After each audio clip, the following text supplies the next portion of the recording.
अस्सलाम वालेकुम स्टूडेंट्स, मैं हूं अबीबुर रहमान और आप देख रहे हैं Quetta TV. Students, cell membrane के 3 पार्ट्स हम पढ़ चुके थे। आज हम स्टार्ट करेंगे सेल मेम्ब्रेन पार्ट 4 को, और इसमें हम डिस्कस करेंगे लिपिड्स इन प्लाज्मा मेम्ब्रेन, यानी कितने किस्म के लिपिड्स हैं और कौन कौन से हैं सेल मेम्ब्रेन के अंदर। आज इसी को हम करेंगे डिस्कस कि सेल मेम्ब्रेन के अंदर फास्फोलिपिड्स मौजूद होते हैं। सेल मेम्ब्रेन के अंदर फास्फोलिपिड्स मौजूद होते हैं और ये फास्फोलिपिड्स 2 किस्म के होते हैं। एक इनमें है फास्फोग्लाइसराइड्स, पहला इसमें कौन सा है, फास्फोग्लाइसराइड्स, और दूसरा इसके अंदर है स्फिंगोमाइलिन। दूसरा क्या है इसमें, स्फिंगोमाइलिन्स, और पहला है फास्फोग्लाइसराइड्स। तो पहले हम डिस्कस करेंगे फास्फोग्लाइसराइड्स को, इसमें होता क्या क्या है और किस किस्म का स्ट्रक्चर होता है फास्फोग्लाइसराइड्स का। फास्फोग्लाइसराइड्स के में CH2 और उसके बाद OH। स्टूडेंट्स, इस कंपाउंड का नाम है ग्लाइसरोल। तो बैकबोन का किरदार इसमें ग्लाइसरोल ही अदा करता है। अब होता क्या है कि ग्लाइसरोल में से हाइड्रोजन निकल जाते हैं, ये ऑक्सीजन का मॉलिक्यूल, ये ऑक्सीजन और ये ऑक्सीजन। अब इसके बाद क्या होगा, ये ऑक्सीजन जुड़े होंगे कार्बोनाइल कार्बन के साथ, यानी कार्बोक्सिलिक एसिड ग्रुप के साथ, ठीक। और आगे फिर फैटी एसिड टेल होगा, ठीक है। आगे क्या होगा, फैटी एसिड टेल होगा। और इसी तरह ये दूसरा जो कार्बन है ये भी कार्बोक्सिल एसिड के साथ जुड़ा होगा फैटी एसिड टेल के थ्रू, ठीक। तो ये दोनों इसके फैटी एसिड टेल हुए। उसके बाद ये जो कार्बन है तीसरा वाला इस ग्लाइसरोल का, ये जुड़ा होगा फास्फेट ग्रुप के साथ, ठीक। और फास्फेट ग्रुप खुद फिर जुड़ा हुआ होगा हैड ग्रुप के साथ। इस एक्स को हम क्या कहेंगे, इसे हम कहते हैं ऐड ग्रुप। क्या कहेंगे इसे, ऐड ग्रुप, ठीक। अब इसके बाद ये जो इसका ऐड ग्रुप है स्टूडेंट्स, ये जो ऊपर वाला इसका ऐड ग्रुप है, ठीक। तो अगर हम इस हेड ग्रुप को चेंज कर दें तो फास्फोलिपिड भी चेंज हो जाएगा, ठीक है। यानी चेंजिंग हेड ग्रुप, ठीक। ये जीपी में ग्रुप को लिख रहा हूँ, changing head group changes the phospholipid, ठीक। ये चेंज कर देता है किसको, फास्फोलिपिड को, यानी मुख्तलिफ किस्म के फास्फोलिपिड इस हेड ग्रुप की चेंजिंग की वजह से बन रहे होंगे। और ये जो दूसरा आपको इसमें नज़र आ रहा है ये इसका फास्फेट पोर्शन है, और इसका फास्फेट पोर्शन और ये हेड ग्रुप ये दोनों होते हैं हाइड्रोफिलिक। ये दोनों क्या होते हैं, हाइड्रोफिलिक, ठीक। ये भी हाइड्रोफिलिक होगा और ये भी क्या होगा, हाइड्रोफिलिक होगा नेचर में, ठीक। अब हम आते हैं इस फास्फोलिपिड्स को थोड़ा सा डिटेल में पढ़ने की तरफ, यानी इसमें कौन कौन से टाइप के लिपिड्स हो सकते हैं, इसे अब हम थोड़ा सा डिस्कस करते हैं, ठीक। तो चलिए, सबसे पहले हम इसमें डिस्कस करेंगे फास्फाटिडाइल इथानोल अमाइन को। पहला स्ट्रक्चर कौन सा होगा, फास्फाटिडाइल इथानोल अमाइन, ठीक। फास्फाटिडाइल इथानोल अमाइन। और दूसरा स्ट्रक्चर हम इसमें डिस्कस करेंगे, ठीक, फास्फाटिडाइल सेरीन का। दूसरा कौन सा होगा, फास्फाटिडाइल सेरीन। और तीसरे नंबर पर हम इसमें डिस्कस करेंगे फास्फाटिडाइल कोलिन, ठीक है, फास्फाटिडाइल कोलिन। तो सबसे पहले हम आते हैं फास्फाटिडाइल इथानोल अमीन के स्ट्रक्चर की तरफ। अब फास्फाटिडाइल इथानोल अमीन के स्ट्रक्चर में सबसे ऊपर हेड ग्रुप मौजूद होगा। जैसे मैंने आपको पहले बताया कि सबसे ऊपर इसमें क्या होगा, ऐड ग्रुप, और वो ऐड ग्रुप होगा NH3+, फिर CH2, और उसके बाद इसका वही फास्फेट ग्रुप जुड़ा हुआ होगा। और फास्फेट ग्रुप ऑक्सीजन के ज़रिए फिर ग्लाइसरोल के साथ जुड़ा हुआ होगा। ये इसका ग्लाइसरोल पार्ट हुआ, ये इसका फास्फेट पार्ट, ये ग्लाइसरोल पार्ट हुआ। अब इसके बाद ये जो इसका ग्लाइसरॉल पार्ट है ये, ठीक है, ये ईस्टर बॉन्ड के ज़रिए, ठीक है, सॉरी यहाँ पर एक H होगा और ये ईस्टर बॉन्ड के ज़रिए यहाँ पर 2 ही CH2, ठीक, ये ईस्टर बॉन्ड के ज़रिए कार्बोक्सिलिक एसिड ग्रुप के साथ जुड़ा होगा फैटी एसिड चेन के, ठीक, ये ईस्टर ग्रुप के ज़रिए कार्बोक्सिल एसिड के फैटी एसिड चेन के साथ जुड़ा हुआ होगा। ये आगे फैटी एसिड टेल मौजूद होगा, ठीक, जो मुख्तलिफ़ कंडीशंस में मुख्तलिफ़ कार्बन की तादाद पर मुश्तमिल हो सकता है। तो ये है फैटी एसिड टेल और ये इसका ग्लाइसरॉल पोर्शन है, ये आपको नज़र आ रहा है, और ये इसका फास्फेट ग्रुप है और उससे ऊपर ये इसका, ठीक, ये मुख्तलिफ़ ग्रुप से ये इसका हेड ग्रुप हुआ ये वाला, और उसके बाद ये इसका फास्फेट ग्रुप है, ये इसका ग्लाइसरॉल पार्ट है और ये लास्ट में फैटी एसिड टेल। अब हम स्टूडेंट्स यहाँ पर सिर्फ स्ट्रक्चर में एक चीज़ मैं आपको बता दूँ, यहाँ सॉरी एक हाइड्रोजन था, इसको ज़रा ठीक कर लेना, ये एक ही हाइड्रोजन होगा। तो फास्फेटिडाइलसेरीन में सबसे ऊपर इसका हेड ग्रुप होगा और इसका जो हेड ग्रुप है उसमें एक तरफ होगा कार्बोनाइल कार्बन, एक तरफ होगा अमाइनो ग्रुप और उसके बाद इसमें लगा होगा CH2 और उसके बाद OH। तो स्टूडेंट्स ये जो स्ट्रक्चर है ये है सेरीन का स्ट्रक्चर, ठीक, और इस सेरीन के स्ट्रक्चर से H निकल जाता है, फिर ये सेरीन अपने ऑक्सीजन के ज़रिए फॉस्फेट के साथ बॉन्डिंग कर लेता है, ठीक, तो यहाँ ये फॉस्फेट के साथ कर लेगा बॉन्डिंग, फॉस्फेट के साथ इसकी बॉन्डिंग हो जाएगी और ये जो फॉस्फेट है ये फिर आगे ग्लाइसरॉल पार्ट के साथ जुड़ा हुआ होगा, ठीक, ये जुड़ा हुआ होगा किसके साथ, ग्लाइसरॉल पार्ट के साथ, और जो ग्लाइसरॉल पार्ट है वो एस्टर बॉन्डिंग कर रहा होगा, ठीक, ये एस्टर बॉन्डिंग है, आगे फिर फैटी एसिड टेल स्टार्ट हो जाता है, ठीक, ये इसका फैटी एसिड टेल है, ठीक, ये फैटी एसिड टेल है जो कि हाइड्रोफोबिक होता है, इसका एस्टर बॉन्ड है, ठीक, ये एस्टर बॉन्डिंग कर रहा है। यहाँ पर ये इसका ग्लाइसरॉल पोर्शन है और ये इसका फास्फेट ग्रुप है और ऊपर सेरीन के साथ जुड़ा हुआ है। तो ये स्ट्रक्चर था फास्फेटिडाइलसेरीन का। अब हम आते हैं फास्फेटिडाइलकोलिन के स्ट्रक्चर की तरफ। इसमें सबसे पहले यहाँ पर नाइट्रोजन होगा जिसके साथ 4 ग्रुप्स जुड़े होंगे, 3 CH3 और एक इसमें CH2 जुड़ा होगा। फिर जो स्टूडेंट्स का CH2 ग्रुप है ये ऑक्सीजन के ज़रिए, ठीक है, सॉरी इसमें 2 CH2 ग्रुप होंगे, ठीक, फिर 2 CH2 यानी 2 मिथाइलिन होंगे और फिर वो ऑक्सीजन के साथ जुड़ा होगा जो कि फास्फेट के साथ बॉन्ड बना रहा होगा। और ये जो फास्फेट ग्रुप है इसका ये फिर जाकर के ग्लाइसरॉल बैकबोन के साथ जुड़ेगा, ये इसका ग्लाइसरॉल बैकबोन हुआ और ग्लाइसरॉल बैकबोन पर एस्टर बॉन्डिंग करेगा, ठीक, फैटी एसिड टेल के साथ ये, ठीक है, इस तरह से ये फैटी एसिड टेल के साथ फिर आगे जाकर जुड़ा हुआ होगा, ठीक। तो यहाँ पर आपने स्ट्रक्चर्स देख लिए इसके, ये फास्फोग्लाइसराइड्स के स्ट्रक्चर थे। अब हम आते हैं स्फिंगोमाइलिन के स्ट्रक्चर की तरफ। तो स्फिंगोमाइलिन के स्ट्रक्चर में भी सबसे पहले वही नाइट्रोजन लगा होगा जिसके साथ एक तरफ, ठीक, मुख्तलिफ NH2 ग्रुप्स CH3 ग्रुप्स लगे होंगे और उसके बाद ये जाकर के बॉन्ड बनाएगा फास्फेट के साथ, ठीक, और इसका जो फास्फेट है वो फिर जुड़ा हुआ होगा दोबारा से ग्लाइसरॉल पोर्शन के साथ जो कि इसका बैकबोन का काम करता है।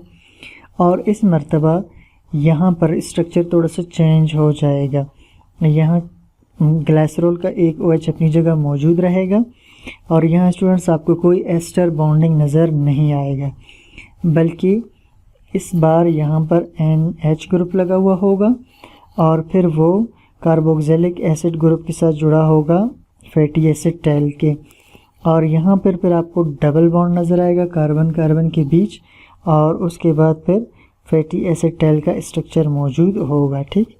तो ये हुआ इसका फैटी एसिड टेल और यहाँ पर आपको कोई एस्टर बॉन्डिंग नज़र नहीं आएगा, नो एस्टर बॉन्ड, यहाँ कोई एस्टर बॉन्डिंग नहीं बन रहा। तो स्टूडेंट्स ये स्ट्रक्चर था स्फिंगोमाइलिन का। अब हम थोड़ा सा डिस्कस करेंगे इस फैटी एसिड टेल को कि ये होता क्या है, किस तरह से बना हुआ होता है। तो स्टूडेंट्स फैटी एसिड जो टेल होता है ये, ठीक, फैटी एसिड टेल जो है इसका, ये सबसे पहले इसमें मौजूद होता है एक कार्बोक्सिलिक एसिड ग्रुप, ठीक, ये कार्बोक्सिलिक एसिड ग्रुप मौजूद होता है और उसके बाद फिर इसका टेल मौजूद होता है। और ये दो किस्म के हो सकते हैं, ठीक, या तो वो सैचुरेटेड होंगे या फिर वो अनसैचुरेटेड होंगे, ठीक। जहाँ पर ये इस जगह डबल बॉन्ड आ गया, ठीक, लिपिड के अंदर यहाँ डबल बॉन्ड आ गया, तो ये जो लिपिड है ये होगा अनसैचुरेटेड। ये क्या होगा, अनसैचुरेटेड। और इस तरफ जो लिपिड आपको जिसमें सारे सिंगल बॉन्ड है, कोई आपको डबल बॉन्ड नहीं नज़र नहीं आ रहा, ये सैचुरेटेड फैटी एसिड टेल होगा और ये अनसैचुरेटेड फैटी एसिड टेल है, ठीक। तो ये दो किस्म के लिपिड्स हो गए।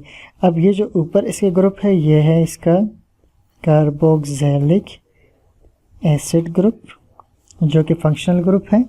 और इस यहाँ पर स्टूडेंट्स कोई भी आपको यानी हाइड्रोकार्बन का जो चेन है ये वाला, ठीक, इसमें आपको सारे सिंगल बॉन्ड नज़र आएंगे और यहाँ जो हाइड्रोकार्बन का चेन होगा इसमें कार्बन के बीच आपको डबल बॉन्ड भी नज़र आएंगे, ठीक, कार्बन के बीच आपको डबल बॉन्ड भी नज़र आएंगे। अब स्टूडेंट्स ये जो फैटी एसिड टेल की हम बात कर रहे थे जहाँ पर डबल बॉन्ड बनता है फैटी एसिड चेन में, इस डबल बॉन्ड की वजह से जो फैटी एसिड चेन में जो टेढ़ा सा हो जाता है इसे हम कहते हैं किंक। इसे क्या कहते हैं, किंक। अब स्टूडेंट्स आ जाएं, the more longer the fatty acid is without double bond, यानी जो फैटी एसिड टेल है ये जितना लंबा होगा बगैर डबल बॉन्ड के, the higher the melting point will be, तो उसका मेल्टिंग पॉइंट भी ज़्यादा होगा, यानी वो फैट्स आपको सॉलिड हालत में घी की शक्ल में मिलेंगे। और दूसरी तरफ अगर आप आ जाए, the more double bond in the fatty acid tail, और फैटी एसिड टेल के अंदर अगर डबल बॉन्ड ज़्यादा होंगे, the more lower will be the melting point, उसका मेल्टिंग पॉइंट भी कम होगा, उसका मेल्टिंग पॉइंट भी क्या होगा, कम होगा। मीन्स ये आपको ऑयल की शक्ल में मिलेंगे और ये बहुत ही आसानी से डिग्रेड भी हो सकते हैं, ठीक है, they can be degraded quicker, तो इनको आप जल्दी से तोड़ भी सकते हैं जल्दी से। अब स्टूडेंट्स हम एक डिस्कस करेंगे पॉइंट इसमें लिपिड मेम्ब्रेन के अंदर कि lipid distribution is asymmetric in lipid bilayer, यानी लिपिड्स की जो तकसीम है, जो मुख्तलिफ़ किस्म के लिपिड्स अभी हम पढ़ रहे थे, इन सब की जो डिस्ट्रीब्यूशन है वो मुख्तलिफ होगी इस मेम्ब्रेन के अंदर। अब क्या मतलब हुआ, पहले मैं यहाँ पर लिपिड मेम्ब्रेन को ड्रा कर, तो ये स्टूडेंट्स लिपिड बाय लेयर है जो मैंने अभी भी बनाया है, ठीक। अब इस लिपिड बाय लेयर के अंदर आप जानते हैं कि इसमें बहुत सी जगहों पर कोलेस्ट्रॉल के मालिक्यूल्स मौजूद होंगे अभी जो, और कोलेस्ट्रॉल के मालिक्यूल्स इस बाय लेयर को फ्लेक्सिबिलिटी प्रोवाइड करते हैं। इसके अलावा इसमें पहले भी हमने डिस्कस किया था, इसके अंदर मुख्तलिफ़ किस्म के प्रोटीन्स भी मौजूद हो सकते हैं, ठीक है, ट्रांसपोर्टिंग प्रोटीन्स भी इसके अंदर हो सकते हैं। और अगर इन प्रोटीन्स पे कार्बोहाइड्रेट्स जुड़े हुए हों तो फिर हम इन्हें कहते हैं ग्लाइकोप्रोटीन्स। क्या कहते थे इनको, ग्लाइकोप्रोटीन्स। और अगर यही कार्बोहाइड्रेट्स लिपिड के साथ जुड़े हुए हों तो हम इन्हें कहते थे ग्लाइकोलिपिड्स, ठीक, क्या कहते थे इन्हें, ग्लाइकोलिपिड्स। तो ये जो है ये ग्लाइकोलिपिड है, ठीक, और ये वाला जो प्रोटीन के साथ जुड़ा हुआ था ये ग्लाइकोप्रोटीन है, ठीक। और ये वाले ये कोलेस्ट्रॉल के मॉलिक्यूल्स हैं जो लिपिड बायलेयर के अंदर मौजूद है। अंदर आपको नज़र आ रहा है ये साइटोप्लाज्म पोर्शन है, ठीक, ये साइटोप्लाज्म है और ये जो साइटोप्लाज्म का यानी बाहर वाला इलाका है, ठीक है, ये आउटर मेम्ब्रेन स्पेस है। और ये जो साइटोप्लाज्म जिसमें मैंने लिखा ये इनर मेम्ब्रेन, ठीक है, यानी जहाँ पर साइटोप्लाज्म मौजूद होता है, इनर मेम्ब्रेन है। ठीक, अब स्टूडेंट्स ये जो आपको इस लिपिड मेम्ब्रेन के अंदर मुख्तलिफ फास्फोलिपिड्स नज़र आ रहे हैं, यानी ये sentence lipid distribution is asymmetric, इसका क्या मतलब है कि लिपिड डिस्ट्रीब्यूशन इज़ एसिमेट्रिक, यही मैं आपको समझाना चाह रहा हूँ। यानी यहाँ पर जो मुख्तलिफ लिपिड्स मौजूद है, इनमें से हर लिपिड की जो कंसंट्रेशन है, इसमें से हर लिपिड की जो परसेंटेज है, वो कोई मेम्ब्रेन से बाहर की तरफ ज़्यादा मौजूद होगा, कोई मेम्ब्रेन से अंदर की तरफ मौजूद होगा। इसी चीज़ को अगर मैं आपको समझाना चाहूँ यहाँ पर कि ये मेम्ब्रेन ही चल रहा है, ठीक है, यानी अब मैं इसको डबल नहीं बना रहा, इसमें काफ़ी टाइम लग जाएगा, तो ये मेम्ब्रेन ही चल रहा है। अब इस मेम्ब्रेन में मुख्तलिफ़ किस्म के लिपिड्स की जो कंसंट्रेशन है वो मुख्तलिफ होगी। मिसाल के तौर पर अब हम फ़र्ज़ कर लेते हैं कि ये एक लिपिड है, इसकी ज़्यादा कंसंट्रेशन अंदर की तरफ है और कम कंसंट्रेशन इसकी बाहर की तरफ है। ठीक, और इसी तरह ये दूसरा एक और लिपिड है, इसकी कंसंट्रेशन बाहर और भी कम है और अंदर इसकी कंसंट्रेशन बहुत ही ज़्यादा है। इसके अलावा ये एक और लिपिड है, इसकी कंसंट्रेशन अंदर बहुत ही ज़्यादा है, बाहर बहुत ही कम है। इसके अलावा कुछ लिपिड्स ऐसे होंगे जिनकी कंसंट्रेशन आउटर मेम्ब्रेन में ज़्यादा होगी, लेकिन इनर मेम्ब्रेन में उनकी कंसंट्रेशन कम होगी। कुछ फिर ऐसे होंगे जिनकी कंसंट्रेशन आउटर मेम्ब्रेन में बहुत ही ज़्यादा होगी, इनर मेम्ब्रेन की कंसंट्रेशन कम होगी। अब इसमें से हम फ़र्ज़ कर लेते हैं कि ये सबसे पहला जो है ये वाला, ये फास्फाटिडाइल इथानोल अमीन है, जिसका स्ट्रक्चर हमने इसी लेक्चर में पहले डिस्कस कर लिया था। तो ये क्या है, फास्फाटिडाइल इथानोल अमीन। और ये जो दूसरा वाला है ये है फास्फाटिडाइल सेरीन। ठीक, ये क्या है, फास्फाटिडाइल सेरीन। और ये जो तीसरा वाला है ये है फास्फाटिडाइल इनोसिटोल। ठीक है, ये क्या है, फास्फाटिडाइल इनोसिटोल। बिल्कुल इसी तरह ये वाला है फास्फाटिडाइल कोलिन, फास्फाटिडाइल कोलिन। और ये वाला है स्फिंगोमाइलिन। ये कौन सा है, स्फिंगोमाइलिन।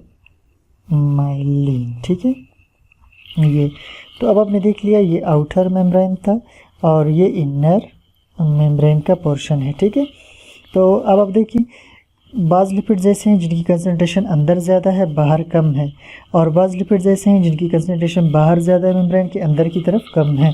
तो हम कहते हैं जो लिपिड मेम्ब्रेन्स हैं इनकी कंसंट्रेशन एसिमेट्रिक है, यानी इनमें सिमेट्री नहीं है। ऐसा नहीं है कि सब 50% बाहर है और 50% अंदर है, बल्कि कुछ बाहर होते हैं और कुछ अंदर होते हैं। और ये जो स्टूडेंट्स मैंने आपको अभी एग्जांपल समझाया, ये इसे आप कंसीडर करेंगे रेड ब्लड सेल का मेम्ब्रेन। किसका, रेड ब्लड सेल मेम्ब्रेन का स्ट्रक्चर। ये जो परसेंटेज मैंने अभी आपको बताया, ये रेड ब्लड सेल का परसेंटेज है, यानी रेड ब्लड सेल का प्लाज्मा मेम्ब्रेन है। इसे मैंने आपको यहाँ पर थोड़ा सा समझाया कि इसमें कौन कौन से लिपिड्स की क्या क्या कंसंट्रेशन मौजूद। अभी हम इसको, यानी ये जो कोलेस्ट्रॉल है, इसको हम थोड़ा सा डिस्कस करते हैं। ठीक है, तो ये जो कोलेस्ट्रॉल है ये असल में होते हैं क्या, ये होते हैं स्टीरोल्स। क्या होते हैं, स्टीरोल्स। और इनका काम क्या है कि ये इस मेम्ब्रेन को फ्लेक्सिबिलिटी मुहैया करते हैं। लिपिड मेम्ब्रेन को क्या करते हैं, फ्लेक्सिबिलिटी मुहैया करते हैं। और ये बने हुए किस चीज़ से होते हैं, ये कोलेस्ट्रॉल से बने होते हैं। ठीक, या कोलेस्ट्रॉल से या एर्गोस्टेरोल से। एर्गोस्टेरोल ये भी जो है, ये फिर सिर्फ किस में, यीस्ट में और फंजाई में पाया जाता है, उनके सेल मेम्ब्रेन के अंदर। ठीक, तो बाकी जो यूकैरियोट्स हैं उनके अंदर ये कोलेस्ट्रॉल पाया जाता है। अब फास्फोलिपिड के स्ट्रक्चर में जहाँ पर किंक आ जाए, ठीक, यानी जहाँ पर इसके लिपिड का जो फैटी एसिड टेल है, जहाँ पर डबल बॉन्ड की जैसे टेढ़ा हो जाए, उसमें क्या होगा कि इसके बीच और इसके बीच थोड़ा सा गैप पैदा हो जाएगा। अब जो गैप है, उस गैप को फिर ये जो कोलेस्ट्रॉल के मालिक्यूल्स है, ये उस गैप की फिलिंग करते हैं। ये कोलेस्ट्रॉल मालिक्यूल्स क्या करते हैं, उस गैप को आकर के फिल कर लेते हैं, ताकि मेम्ब्रेन ज़्यादा परमिएबल ना हो जाए, मेम्ब्रेन के अंदर कोई खाली जगह ना रह जाए। ठीक, और आप जानते हैं कि ये जो कोलेस्ट्रॉल है ये क्या होते हैं, हाइड्रोफोबिक। क्या होते हैं, नेचर में हाइड्रोफोबिक फोबिक होते हैं, ठीक है, यानी पानी के लिए कशिश नहीं रखते। अब स्टूडेंट्स यहाँ आपको दो मेम्ब्रेन नज़र आ रहे हैं, ठीक, एक मेम्ब्रेन मैंने ऊपर की तरफ बनाया हुआ है, एक नीचे। अब इन दोनों मेम्ब्रेन्स में ख़ास चीज़ जो आपको नज़र आ रहा होगा वो स्टूडेंट्स ये है कि एक में कोलेस्ट्रॉल के मालिक्यूल कम है और दूसरे के अंदर कोलेस्ट्रॉल के मालिक्यूल ज़्यादा हैं। तो मैंने आपको कहा था कि कोलेस्ट्रॉल मेम्ब्रेन को फ्लेक्सिबिलिटी देता है। तो ये जो मेम्ब्रेन है ऊपर वाला, इसमें चूँकि कोलेस्ट्रॉल के मेम्ब्रेन कम है लिहाजा ये स्टिफ होगा, ठीक है, ये क्या होगा, स्टिफ होगा। क्यों स्टिफ होगा, क्योंकि इसमें लो कंसंट्रेशन है किस चीज़ की, कोलेस्ट्रॉल की। तो कोलेस्ट्रॉल की लो कंसंट्रेशन की वजह से ये मेम्ब्रेन स्टिफ होगा। जब स्टिफ होगा तो इसके अंदर जो फ्लूइडिटी है इसकी फ्लूइडिटी भी कम होगी। और नीचे वाले मेम्ब्रेन में आप अगर देखें तो इसके अंदर आपको कोलेस्ट्रॉल के मालिक्यूल बहुत ज़्यादा नज़र आ रहे हैं, तो ये फिर स्टिफ नहीं होगा बल्कि ये मेम्ब्रेन क्या होगा, फ्लेक्सिबल होगा। उसके अलावा ठीक ये इसमें ये फ्लेक्सिबल है। क्यों फ्लेक्सिबल है, क्योंकि इसके अंदर हाई कंसंट्रेशन ऑफ कोलेस्ट्रॉल मौजूद है, इसके अंदर कोलेस्ट्रॉल की मिकदार ज़्यादा है। और जब कोलेस्ट्रॉल की मिकदार स्टूडेंट ज़्यादा हो तो फिर इसमें क्या हो जाता है कि इसमें जो छोटे छोटे मालिक्यूल्स है, ठीक है, जो वाटर सोलुबल मालिक्यूल्स है, ठीक है, क्या है, वाटर सोलुबल मालिक्यूल्स। तो जो वाटर सोलुबल मालिक्यूल्स है उनके लिए फिर इम्परमिएबल हो जाता है, यानी छोटे मालिक्यूल फिर इसमें से आसानी से गुजर नहीं सकेंगे, ठीक है। तो इम्परमिएबल हो जाता है छोटे मालिक्यूल्स के लिए जो वाटर सोलुबल हो। यहाँ आपको दो मेम्ब्रेन्स नज़र आ रहे हैं, ठीक है, ये भी एक लिपिड बाइलेयर मेम्ब्रेन है, यही भी। अब इन दोनों में आपको स्टूडेंट्स फ़र्क क्या नज़र आ रहा है कि अगर आप इस आउटर मेम्ब्रेन को देखें, ठीक है, ये जो आउटर मेम्ब्रेन है और ये इसका अंदर की तरफ इसका इनर मेम्ब्रेन है, ठीक है। तो आउटर मेम्ब्रेन में अगर आप गौर करें तो आपको कोलेस्ट्रॉल के मालिक्यूल कम नज़र आएंगे, ठीक है। ये कोलेस्ट्रॉल के मालिक्यूल इसमें बिल्कुल ही आपको कम नज़र आएंगे और अंदर की तरफ आपको कोलेस्ट्रॉल के मालिक्यूल ज़्यादा मिकदार में नज़र आएंगे, ठीक। अब होता क्या स्टूडेंट्स, जब भी सेल मूव करता है, ठीक है, फ़र्ज़ करें भी ये एक सेल है, ये बायलेयर है, ठीक है, तो हमने इस बायलेयर के इस जगह को यहाँ पर आपको दिखाने की कोशिश की है यहाँ पर, ठीक है। तो जब भी कोई सेल के अंदर मूवमेंट होती है, जैसे अभी नीचे आप देख रहे हैं स्ट्रक्चर, सेल ऐसे बैंड सा हो गया है, ठीक है, सेल ऐसे क्या हुआ है, बिल्कुल बैंड सा हो चुका है। तो इस दौरान क्या होगा, ये जो नीचे स्टूडेंट्स, ये जो नीचे की तरफ आपको नज़र आ रहे हैं, ठीक है, ये कोलेस्ट्रॉल के मालिक्यूल, तो ये कोलेस्ट्रॉल के मालिक्यूल क्या करेंगे, ये ऊपर की तरफ मूव कर जाएंगे, ठीक है, ये क्या करेंगे, ऊपर की तरफ मूव कर जाएंगे। अब आपको यहाँ पर क्या नज़र आ रहा है कि इस नीचे वाले स्ट्रक्चर में ज़्यादातर जो कोलेस्ट्रॉल के मालिक्यूल्स थे, ठीक है, मोर कोलेस्ट्रॉल मालिक्यूल्स ये ऊपर के लीफलेट में चले गए। More cholesterol molecules will move to outer, ठीक है, आउटर लीफलेट, ठीक है, जिसे हम लीफलेट भी कह सकते हैं, यानी ये जो बैरूनीस का लीफलेट है। तो ज़्यादातर कोलेस्ट्रॉल के मालिक्यूल अब ऊपर की तरफ जा चुके हैं, जो पहले नीचे मौजूद थे अब वो ऊपर जा चुके हैं, ठीक है। ये ज़्यादातर कोलेस्ट्रॉल के मालिक्यूल ऊपर चले गए ताकि इसके सेल शेप को बरकरार रख सके और इसकी फ्लूइडिटी को बरकरार रख सके, ठीक है। तो ये जो ऊपर की तरफ ये कोलेस्ट्रॉल के मालिक्यूल नीचे वाले मेम्ब्रेन से ऊपर की तरफ जाते हैं फ्लूइडिटी को बरकरार रखने के लिए। इस मेथड को हम कहते हैं फ्लिप फ्लॉपिंग। क्या कहते हैं इसे, फ्लिप फ्लॉपिंग, ठीक है, इसे हम कहते हैं फ्लिप फ्लॉपिंग। यानी ये जो नीचे कोलेस्ट्रॉल के मालिक्यूल थे ये ऊपर की तरफ चले गए ताकि इसकी फ्लूइडिटी पहले की तरह मौजूद रहे। तो स्टूडेंट्स, उम्मीद करता हूँ कि आज का लेक्चर आपको समझ में आ गया होगा। थोड़ा सा मुश्किल था और पेचीदा था और काफ़ी लंबा भी हो गया लेक्चर, तो मैंने कोशिश की कि आपको अच्छी तरह से समझा सकूं लेक्चर को। तो आप मुझे प्लीज़ कमेंट सेक्शन में अपनी आरा ज़रूर बताइए कि लेक्चर कैसा था और आप क्या इम्प्रूवमेंट्स चाहते हैं।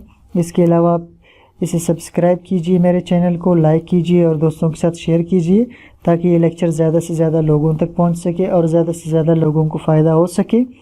और स्टूडेंट्स मुझे कमेंट सेक्शन में अपनी आरा ज़रूर बताइए कि ये लेक्चर आपको कैसा लगा। Thank you for watching.